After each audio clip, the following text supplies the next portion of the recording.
In effect, Labour was leading a march of your members, among others, and saying, but not saying, we'll do pretty much what the Tories will do, just 20% less in the way of cuts. Is that how you saw it?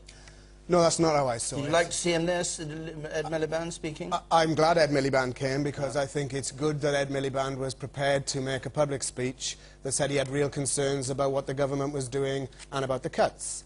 That doesn't mean it was a Labour Party march. It was a trade union march. 500,000 trade unionists, making it the biggest trade union demonstration we've seen in a generation, uniting nurses, civil servants, council workers, teachers, everyone from across the public sector, plus pensioners and students and everyone else, coming to say there is an alternative. And I think what we need to get across, first of all, is that this is unnecessary. It is a political choice, absolutely unnecessary. Let's be clear. Totally unnecessary. Every cut is unnecessary. Our union is very clear. There does not need to be a single penny cut of public spending. In fact, cutting public spending will make the situation worse. How do you make out, then, that 57% of the people, according to a Guardian poll, say either the government's got the right balance or the cuts aren't severe enough? In other words, over half the people polled said the exact opposite of you. Well, the opinion polls are interesting because they are moving, and they're moving rapidly. Less and less people are supporting the cuts. But let's be clear. For the last 2 years, every single person in this country has heard from the newspapers or from the politicians, if we don't have swinging cuts, turn the lights out because the country's going down the pan. And it is complete rubbish. When the Tories tell us the country is nearly bankrupt, they need to do a bit of history research, because if you look at the economy of this country, you'll see for every single year from 1918 up until the 1970s, our debt as a proportion to GDP was twice as big as it is now. And yet in that time, we built council houses, we built the NHS, we built schools, we invested in a better society, recognising it's better for people to be in work, paying tax and insurance, not out of work, claiming welfare. Just before, go on to somebody else.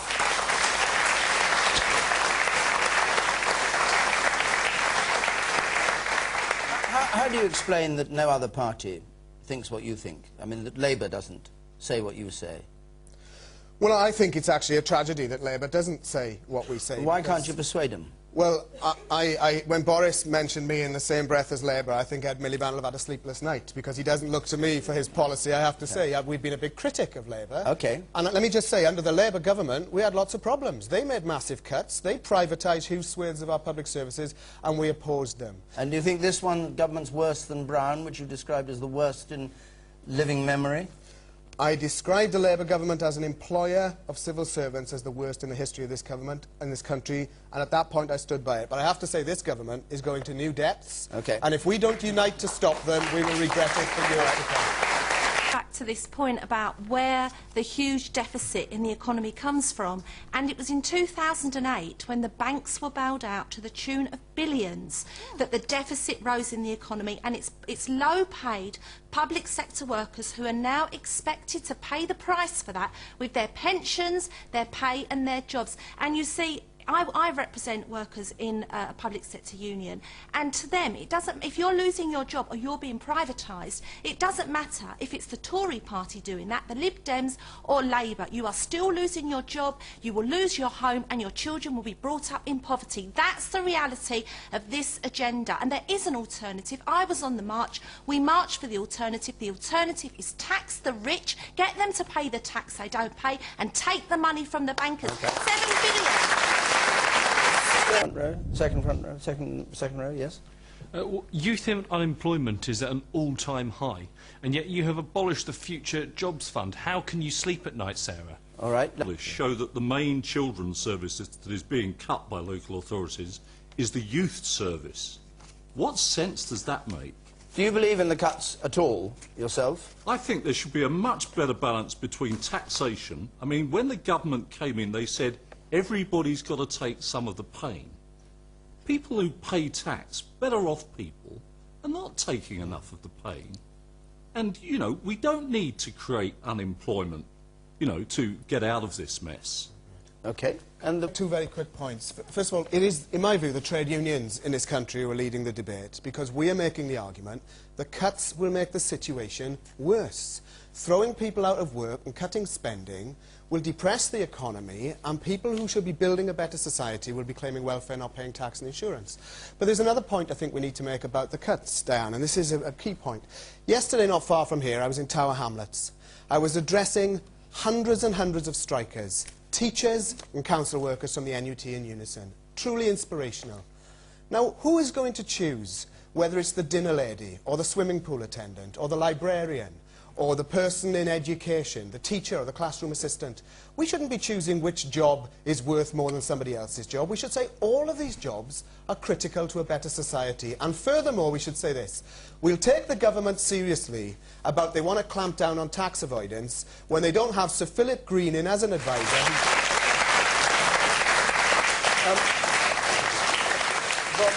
Boris Johnson, I think it's quite rich of the Conservative government to blame everything on Labour when George Osborne was quoted as saying he would match Labour spending pound for pound. So ultimately, the thing about the cuts is they're ideological.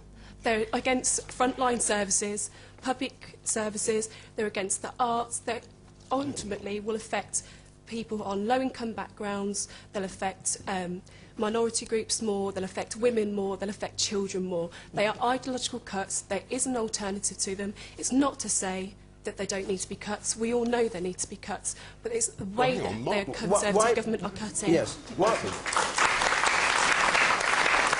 Depends which poll you look at. There was a YouGov poll on Saturday which asked, do people generally support the aims of the march?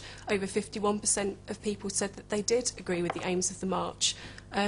I think people realise that they do need to be cuts, there need to be spendings, but I think you can do it in a much better way. You can make efficiency savings. You shouldn't be cutting frontline public services that people depend on. All right, I'll take one more point from the woman in... Given the recent arrival of the Libyan Foreign Minister in the UK, should the government engage so strongly with someone suspected of terrorism? Moussa Koussa, who's arrived, the Foreign Minister here, how should the... We'll go on to the broader issue in a moment, but on that point... Well, I think the thing about Moussa Koussa and how the government treat him is going to be very interesting, because there is a suspicion that actually it's not that the government doesn't like dictators, it's that it doesn't like this dictator at this point, but it doesn't really matter who comes next.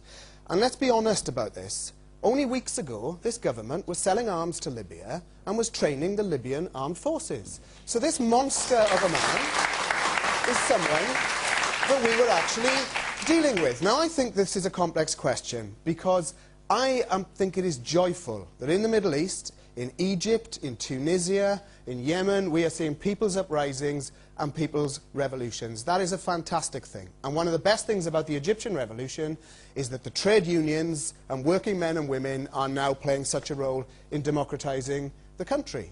The problem with Libya, it seems to me, is on the back of saying we were defending civilians. And isn't it interesting, now that towns who have Gaddafi supporters, and he has supporters, are being shelled, who's talking about defending those civilians?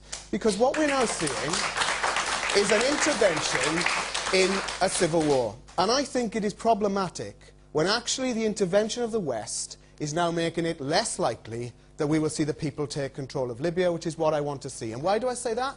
Because what we really need in Libya is a people's uprising in Tripoli. But currently the people in Tripoli are being bombed by the West. I agree with and the bombing of those people in Tripoli is not going to make them overthrow Gaddafi. It is likely to make them very angry at the West. So Did you say you agreed with our this? work. I don't think the West is getting involved in Libya just because they want to protect the people. I think it's primarily due to the oil. Is oil not important to the West? Just bear with me. Libya is an oil-rich country. I don't see the British government or the condemned government coming out and condemning the Bahraini king. I don't see that. For the Yemeni people, how about the Saudi Arabians? Well, actually, Moussa Koussa is no friend of the Libyan people, and nobody should have any illusions in him. And I think what we have to ask ourselves is if you are, at the moment, a Libyan person, and you're hearing all this talk about democracy and the rights of people, at the same time, as the Bahrainis are putting down their people, with Saudi troops entering the country, and David Cameron has the Prince of Saud into Downing Street. It is completely hypocritical. And what's worse than that, this other point is this, is that don't people play fast and loose with the United Nations? So, Mark, because the would you country have that is stood by in breach and of more UN resolutions than anyone else, Israel, is bombing the people of Gaza, and we say absolutely nothing about it. All right, Mark, listen to By and watch was the question. Well, I'd have asked myself, first of all, if I was watching, I'd watch them using our arms to actually put down their own That isn't people. the That's answer. not the point. Question. But the point is, that is where it gets difficult. I mean, I actually don't believe that. I think there is a debate about whether or not Gaddafi would have gone into Benghazi and massacred the people. The Arab League, I think, would have made it clear that they would have had things to say. There was a lot being done. The balance in the country was quite delicate. Well, Mark, the massacre's about to start. Are you going to stop it or not? No, but my point of view is that actually that intervention has probably ended up making the situation worse. Right, It's something that we will regret so you for a wouldn't, long time. in other words. OK. The real question is what we do if there's another massacre. Poorer students will be £370 worse off every year. That's if they get it. From my understanding, it's only a small proportion that will receive support with this new scheme. I myself, I can proudly say that I received EMA. I'm from Newham, and it really helped me. It helped me when I was at college, and I really needed it. And I was with my group of friends. They also received it, and it really helped us. And it wasn't spent on alcohol and booze. No. Sorry, alcohol and partying. It was actually spent on travel, books, and without it. I mean, I absolutely agree with you. For lots. Because I wouldn't fit the criteria that. But this is discretionary, so it's up to schools where to be able to target this on those young people who need that money. But there's enough to give. Well, I think the figures that Diane quoted give the game away. If this was about better targeting, then actually the amounts of money would be the same, but they would be issued differently. This is 40% of the money that is currently used. Now, that is a 60% cut. And if you think about it, of all the things this government has done, I think probably the most shameful, and there's a big list, is actually pricing young people out of the ability to get a better life's chance by being able to be educated. And when people tell us that, well, we had to pay in our day, the reality is that most of this cabinet got a free education. They got grants. And now they're busy cutting the ability of particularly working class people from areas like this, and where I was yesterday, Tower Hamlets, where thousands of them rely on EMA. And let's make one last point. When people tell us there's jobs there but you're too fussy, let me tell you one story. Ian Duncan Smith, the Secretary of State for Social Security, said of a place I went to school, in Merthyr Tydfil, they're all lazy and work shy, they should get on the bus and look for work. Well, our members who work very hard in job centres, we rang them up. In Merthyr Tydfil, 1,700 people without a job, 39 vacancies in the job centre. It is not people's fault they can't get work, there are no jobs there. The women up there, officers go ahead with a strike. Mark Sorotka, what do you make of it? Is it right to privatise, and is it right to have the army on standby? It's obscene that we can even consider privatising a prison for people to make profits out of locking people up. Absolutely obscene. And we have to, I think, understand in this country that when the profit motive can be introduced to health, education and justice, I think we've really got a problem.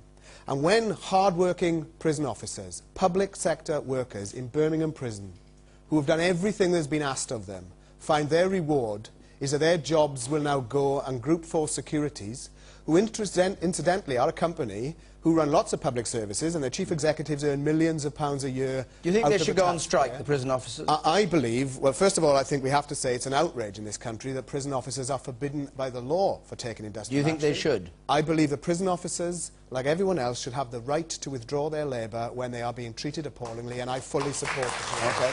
Clive Anderson. Well,